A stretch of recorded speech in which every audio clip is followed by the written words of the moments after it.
Sarah Jacobs, Congresswoman, murdered a legal observer. CARE, legal observer. Ilhan Omar, shooting a legal observer. Congressman Maxine Dexter, she was a legal observer. Ed Krasenstein, a left-wing person, legal observer. What's a legal observer? Do you guys know what it is? What do you mean she's serving as a legal observer? They all got the same talking point. Right away, they all got the same talking point. No one's ever heard of what a legal observer is unless you're, I don't know, who's heard of this? Email me, aloha@alexmarlow.com. Why am I so ignorant?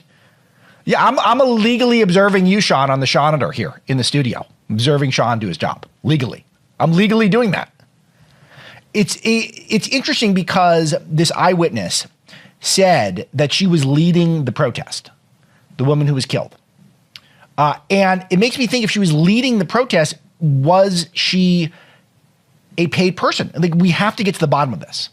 Was this her job? Is that why she was available to defend Somali fraudsters in the middle of a Wednesday? Really noteworthy. And I'll tell you, the left immediately seized on the opportunity. Here is the mayor, Jacob Frey.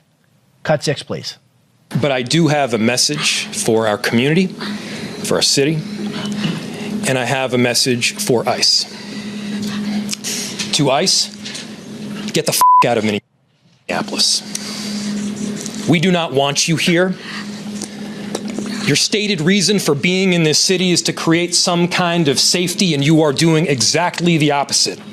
Those of you who are not seeing the visuals of this, you're really missing out, because again, they get the most unbelievable sign language interpreters. This person is, I think, a woman, but very androgynous, shaved head, but with the earrings. And so it makes you think that this is clearly someone who's non-binary, shall we say, and then just super aggressive when he's yelling at people over this murder with the hand signals. I got to learn sign language so I could do a better demonstration. But that was awesome. That was really good. But when did it become so necessary to just swear in public life and to yell at law enforcement, who's literally, as I say this, immigration and customs enforcement? Why is that so bad? Why don't we want our immigrations and customs enforced? Shouldn't it be one of the main roles of the federal government? Or is the federal government only here to funnel money to Somali fraudsters? I got a clip that Maze Moore found, who does a lot of great clipping on X, the Everything app. This is from Jill Biden in 2022. Play cut 1, guys. The challenges families face didn't just start with COVID-19, and we need fundamental changes if we hope to build back better than before.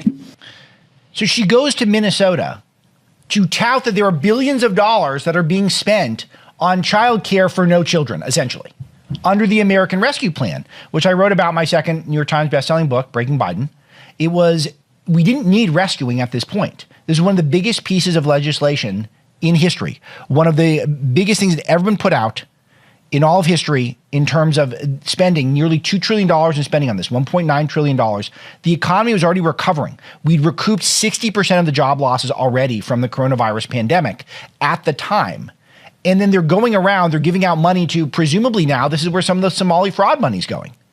And that's what we needed to build back better. That's what the administration was doing under Joe Biden. Because why? That's their whole game, is they buy votes with your money. They buy votes with taxpayer money. They take your money at gunpoint, confiscate it, and then what they do is they use that to funnel it to Somali fraudsters to buy votes.